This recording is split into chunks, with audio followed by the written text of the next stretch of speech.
اعوذ باللہ من الشیطان الرجیم بسم اللہ الرحمن الرحیم سماعون للکذب اکالون للسحت فإن جاءوك فاحكم بينهم أو أعرض عنهم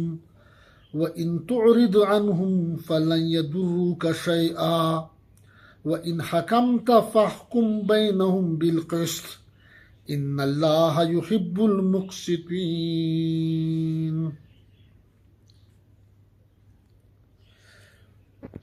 Dear viewers, السلام علیکم ورحمۃ اللہ وبرکاتہ. میں نے ابھی سورۃ المائدہ پارہ نمبر 6 کی آیت نمبر 42 کی تلاوت فرمائی.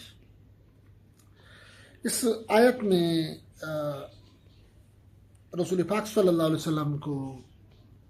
اللہ پاک نے یہ ارشاد فرمایا ہے کہ جب بھی آپ کوئی فیصلہ کریں تو اس میں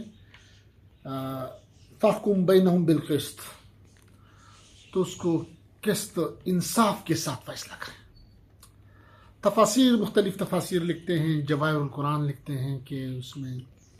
کہ قسط سے مراد، انصاف سے مراد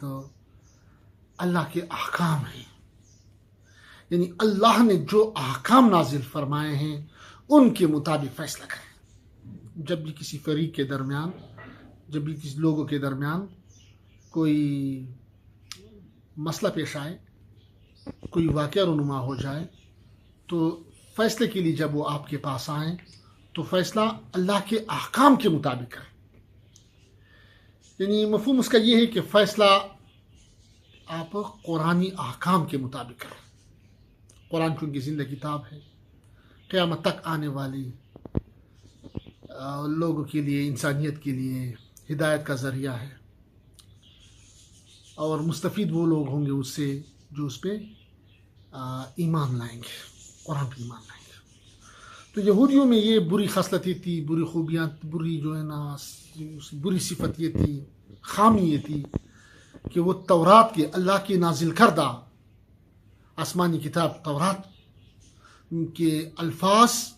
و معنی و مفہوم میں تحریف کرتے تھے، اس کو بدلتے تھے. یعنی تورات میں بھی شادی شدہ مرد، زانی مرد کے لیے یا زانیہ کے لیے جو سزا تھی وہ رجم تھی، یعنی پتھر اسے سنسار کرنا، یعنی اس کو موت دینا تاکہ دوسروں کے لیے بن جائے،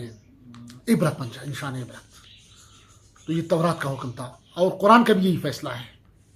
کہ شادی شدہ مرد یا شادی شدہ عورت اگر زنا کرے اور اس پہ ثابت ہو جائے مطلب تو وہ کیا ہے، اس کی سزا رجم ہے، سنسار کرنا ہے. یہ اللہ کا حکم ہے. اس طرح اگر کوئی قتل کرے، کسی مسلمان کو قتل کرے، قتل ناحق، تو فیصلہ قرآن کا فیصلہ ہے کہ اس کے بدلے قصاص ہے، یعنی اس نفس کے بدلے نفس ہے، یعنی قاتل کی سزا قتل ہے. یہ قرآن کا فیصلہ ہے، اللہ کا فیصلہ ہے، اللہ کا حکم ہے. تو یہاں پر ابھی اس کے بعد جو آنے والی آیات ہیں اس میں بھی جس پہ ذکر کیا گیا تو اس پہ تاکید کی گئی ہے اس مفہوم کی. تو یاد رکھیں اس کا مفہوم یہ ہے کہ جو لوگ آج کے دور میں قرآن کو تو اللہ کی کتاب مانتے ہیں، بما انزل اللہ، یہ مانتے ہیں کہ کتاب اللہ کی طرف سے نازل کردہ ہے، اللہ نے نازل کیا ہوا ہے نبی پاک صلی اللہ علیہ وسلم پہ، اللہ کی آخری کتاب ہے قرآن، اس کو یہ ایمان رکھتے ہیں یہ قرآن پہ، یہ بھی ایمان رکھتے اور کہ جو ہے نا اس پہ پڑھنا، اس کو تلاوت کرنا ثواب ہے. لیکن انہوں نے اگر وہ محدود کریں اس کو کہ یہ صرف اللہ کی کتاب ہے لیکن یہ صرف کے لیے، وظیفوں کے لیے ہے، ورد کے لیے ہے یا تلاوت کے لیے ہے، بس اس کا کام یہاں تک ہے. مزید آگے اس قرآن کا بازار میں، معاشرت میں، انسانوں کی زندگی کے ساتھ، معاشری قوانین کے ساتھ اس کا کوئی نہیں ہے، عمل دخل نہیں ہے، یا جو عدالت میں اس کا قرآن کا کوئی عمل دخل نہیں ہے، عدالتی فیصلے قرآن و سنت کے مطابق نہیں ہوں گے. یعنی بس یہ صرف اگر تک تلاوت تک یا ورد تک محدود ہے. اگر کوئی اس طرح ایمان رکھے، کوئی مسلمان اگر اس طرح ایمان رکھے قرآن پہ کہ یہ کتاب اللہ کی کتاب ہے لیکن یہ صرف وظیفوں تک محدود ہے، ورد کی کتاب ہے، یعنی بطور قانون قرآن پہ ایمان نہ رکھے، بطور قانون قرآن کو تسلیم نہ کرے کہ یہ اللہ کی طرف سے قانون ہے، قانونی زندگی ہے، اللہ کی طرف سے زندگی گزارنے کا طریقہ یا قانون بتاتی ہے، اللہ کی طرف سے انسانوں کے لیے معاشرتی زندگی کے لیے آئین بتاتی ہے. اگر کوئی یہ ایمان نہ رکھے، اس پہ عمل نہ کرے قرآن کے لیے، تو قرآن کا یہ فیصلہ ہے کہ وہ کیا ہے، وہ ایسا مسلمان، ایسا نام نہاد مسلمان کافر ہے، ایسا نام نہاد مسلمان ظالم ہے، ایسا نام نہاد مسلمان فاسق ہے، نافرمان ہے، اللہ کے حکم کا باغی ہے. یہ قرآن کا فیصلہ جو آنے والی آیت میں ہے. آیت نمبر 44 سورہ مائدہ پارہ 6 میں اللہ تعالیٰ فرماتے وَمَن لَّمْ يَحْكُم بِمَا أَنزَلَ اللَّهُ فَأُولَٰئِكَ هُمُ الْكَافِرُونَ. یعنی مفہوم اس کا یہ ہے، اور جو کوئی حکم نہ کرے یا جو کوئی فیصلہ نہ کرے بما اس کے موافق انزل اللہ جو اللہ نے نازل کیا ہے، اللہ نے جس کو نازل کیا ہے، اللہ نے جس کتاب کو اتارا ہے، نازل کیا ہے، اس کے موافق اس پہ فیصلہ نہ کرے، یعنی اپنی طرف سے کہ ہمارے کیا ہے، ہمارے جس طرح ہمارے علاقوں میں رسم و رواج ہوتا ہے نا کہ ہمارے پشتوں کے اصول ہے، ہم اس کے مطابق، جو بعض لوگ کہتے ہیں نا جاہل کے، ہم پشتوں کے اصول کے مطابق فیصلہ کریں گے،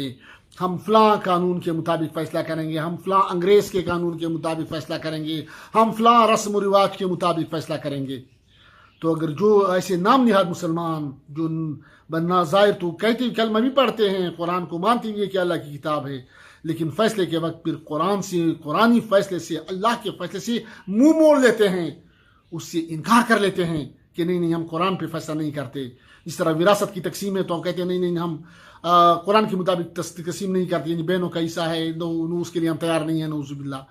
اس طرح جو ہے نا زنا کا کیس ہے تو زنا میں جو ہے نا شادی شدہ مرد کے لیے ایک سنسار ہے، رجم ہے، کل عام رجم. تو آپ کہتے ہیں کہ نہیں یہ فلاں جو ہے نا انگریز نے کہا ہے کہ آپ رجم نہ کریں، یہ پھر کیا ہے، نعوذ باللہ یہ زیادتی ہے یا لوگ انسانوں کے ساتھ ظلم ہے، نعوذ باللہ. تو اللہ پاک نے جو پیدا کیا انسان کو 70 ماہوں سے زیادہ اس کے ساتھ محبت رکھتا ہے انسان کے ساتھ. جب وہ اس کے لیے سزا دے رہا ہے تو انگریز کون ہے یا کافر کون ہے یا اور بندہ کون ہے جو یہ دعویٰ کرے کہ نہیں ہم تو انسانوں کی خیرخواہ ہیں. اس طرح آیت نمبر 50 میں بھی اللہ فرما رہا ہے نا کہ آپ کے ساتھ اور اللہ سے زیادہ کون ہو سکتا ہے جو آپ کا زیادہ خیرخواہ ہو نا، اور زیادہ احسن فیصلہ کیا اللہ کا کیا ہو سکتا ہے. تو یہاں پر فرمائیں کہ ایسے لوگوں وَمَن لَّمْ يَحْكُم بِمَا أَنزَلَ اللَّهُ، جو لوگ فیصلہ نہیں کرتے اللہ کے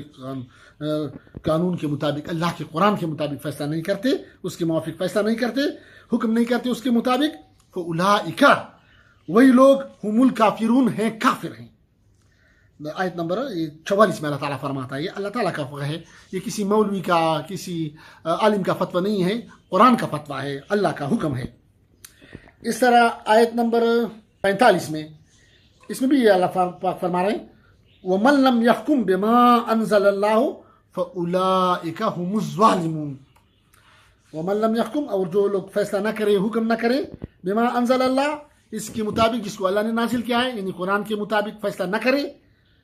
آسمانی وحی کے مطابق فیصلہ نہ کرے، اس کے مطابق حکم نہ کرے، فَأُولَٰئِكَ هُمُ الظَّالِمُونَ، وہی لوگ ہیں ظالم ہیں. یعنی پچھلی آیات میں 44 آیت میں اس کو کافر کہا گیا، اب 45 میں اس کو ظالم کہا گیا کہ یہ لوگ ظالم ہیں. اور اس طرح آیت نمبر 47 میں سورہ مائدہ میں پارہ 6، اس میں اللہ پاک فرما رہے ہیں وَمَن لَّمْ يَحْكُم بِمَا أَنزَلَ اللَّهُ فَأُولَٰئِكَ هُمُ الْفَاسِقُونَ. اور جو لوگ حکم نہ کرے یا فیصلہ نہ کرے بما انزل اللہ، جس کو اللہ نے نازل کیا ہے، یعنی قرآن کے مطابق، یعنی آسمانی وحی کے مطابق فیصلہ نہ کرے، فَأُولَٰئِكَ سو وہی لوگ ہیں، ہم ہیں فاسقون، فاسق، نافرمان، اللہ کے باغی ہیں، اللہ کے حکم کے نافرمان ہیں، یہ لوگ باغی ہیں. اس طرح آیت نمبر 50 میں اللہ پاک فرما رہے ہیں سورۃ المائدہ میں اَفَحُکْمَ الْجَاهِلِيَّةِ يَبْغُونَ ومن احسن من اللہ حکما لقوم یوقنون افحکم الجاہلیہ، اب کیا حکم چاہتے ہیں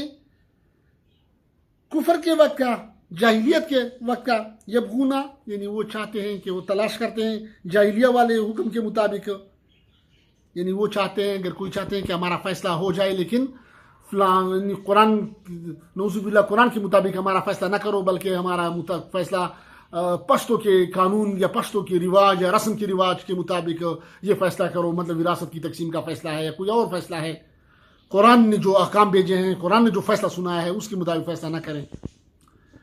زنا کے لیے حکم اللہ نے بھیجا ہے، سنسار تو کہتے ہیں نہیں، بس اس کو معاف کرتے ہیں، اس کو یہ کرتے ہیں، اس کو چھوڑتے ہیں، معمولی اس پہ جرمانہ لگاتے ہیں وغیرہ۔ ہمارے قانون میں اس طرح ہے، انگریز کے قانون میں اس طرح ہے، کفار کے قانون میں اس طرح ہے، تو ہمیں وہ قانون پسند ہے، وہ کفار والا نعوذ باللہ، یہ فیصلہ ہم اس کے مطابق چلاتے ہیں۔ تو یہ کیا ہے؟ تو یہ لوگ جو کہتے ہیں کہ جو یہ اس طرح اس چیز کی تلاش میں ہے کہ ہمارا فیصلہ اس جاہلیت والے قانون کے مطابق، اس کفر کے وقت کا یا کفار والوں طریقے کے مطابق فیصلہ سنایا جائے یا اس کے مطابق فیصلہ کیا جائے، اگر کوئی یہ چاہتے ہیں، مفہوم اس کا اس طرح ہے، تو یہ لوگ کے بارے میں اللہ فرماتے ہیں کہ جو ہے نا، آپ وہ لوگ کفار کا جو قانون ہے یا آپ کے پشتون کلچر کا جو قانون ہے، کیا وہ اللہ سے آپ کی زیادہ خیر خواہ ہیں؟ یعنی اللہ سے ومن احسن من اللہ ہے، اور اللہ سے بہتر کون ہے؟ حکم کرنے والا، یقین فیصلہ کرنے والا، لقوم یوقنون یقین کرنے والوں کے واسطے۔ مطلب ہے کہ مسلمانوں کے لیے جو قرآن پہ ایمان لاتے ہیں، اس کے لیے اللہ سے بہتر فیصلے والا اور کوئی ہے؟ یعنی ایسا ہو نہیں سکتا، ایسا نہیں ہے، ایسا کوئی نہیں ہے اللہ کے سوا جو اللہ سے بہتر فیصلہ آپ کے لیے کرے۔ یعنی جو فیصلہ بھی ہے اس میں آپ کی خیر ہے، اس میں آپ کو اگر سزا دنیا میں مل گئی تو آپ جنت میں جا رہے ہیں، آپ کے بدلے آپ پلیتی آئی تھی تو زنا کی پلیتی تھی تو وہ دل جائے گی، جنت میں جانے والے ہیں آپ۔ اس طرح معاشرہ پاک ہو جائے گا، دوسروں کے لیے عبرت بن جائے گی۔ تو یہاں پر جو ہے نا، یہ ابھی ہمارے لیے کیا ہے، آج کے مسلمان کے لیے لمحہ فکریہ ہے کہ قرآن ہمیں کیا کہتا ہے اور ہم کہاں جا رہے ہیں۔ تو ہمیں اپنے عمل پہ، اگر ہمارے اعمال قرآن و سنت کے خلاف ہیں تو اس پہ ہمیں توبہ کرنا چاہیے۔ اللہ پاک رجوع اللہ، اللہ کی طرف رجوع کرنا، اللہ پاک معاف کرنے والا ہے، لیکن اگر سچے دل سے توبہ کیا جائے اور آج کے بعد قرآن و سنت پہ عمل کیا جائے۔ اللہ پاک ہمیں قرآن و سنت کو سمجھنے، اس کو سیکھنے، اس پہ عمل کرنے، اس کو زندگی میں امپلیمنٹ کرنے، اس کو اللہ کے قانون کو اپنا زندگی کا دستور بنانا، قانون بنانا، آئین بنانا، یہ بنانے کی توفیق عطا فرمائے۔ وما علینا الا البلاغ۔